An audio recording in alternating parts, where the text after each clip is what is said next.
The history of Hitler and his henchmen is full of heinous and horrific crimes, but women are very rarely guilty of them. Irma Grese was only 22 years old when she was sentenced to execution for her inhuman crimes. Her life began in 1923 in a peasant family with 4 children. Not much is known about her childhood. When the girl was 13 years old, her mother committed suicide by drinking sulfuric acid. The reason is considered to be numerous cheating husbands. After that, upbringing was fully occupied by her father. A year after the incident, in 1937, Albert Grese joined the NSDAP, apparently hoping to be promoted with the help of the party. His daughter follows her father's example and leaves school at the age of 15 to become a member of the German Girls' Union. To continue the story, it is worth making an important reservation: the Nazis did not want to recognize girls as human beings, equal to men. It was believed that a German woman should take the place of mother and wife, and that should be enough. Girls were raised as the perfect complement for husbands, but deprived of their political ambitions. But for the most active, the Union of German Girls could prepare the ground for a future career. After a little work in her father's office, the girl decides to join the women's organization Kriegshelferin in SS. At that time she was only 19 years old and was given a position as a warden in the Ravensbrück prison. In this case,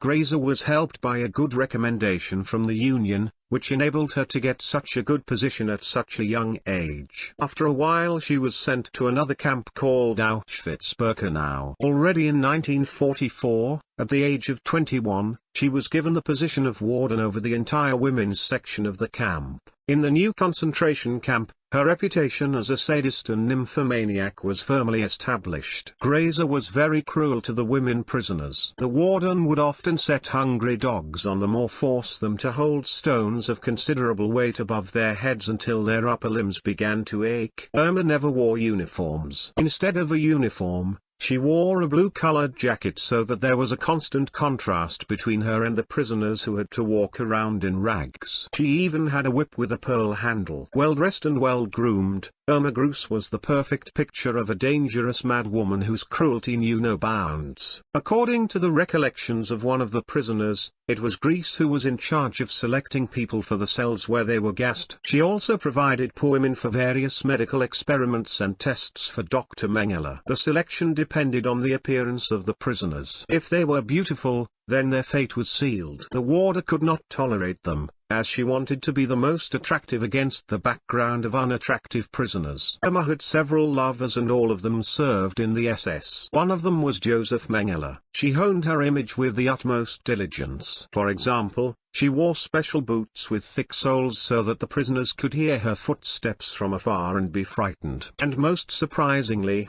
Grese favored the women who played in the camp orchestra. She didn't touch them. There were even occasions when she helped them with medicine if they were sick. Irma would be given nicknames for her behavior: the blonde devil, the angel of death, the beautiful beast. Surviving prisoners would tell of Irma taking pleasure in bullying people. In 1945, Irma was transferred to another camp at her personal request. A month later she was captured by the British. Already on the 17th of September Irma would be sent for trial. To the last she thought she was right in her choice that she chose to serve in the Gestapo, and just before her execution she tried to sing Nazi songs. On the 17th of November Irma will be sentenced to death. She will not admit her guilt, but will only claim that she did not plan to work in this position all her life and dreamed of becoming a film star after the war. The British Army will carry out the execution as well as the trial. The most interesting thing is that Irma herself will not look frightened or desperate at the moment of execution. The only thing she will say is,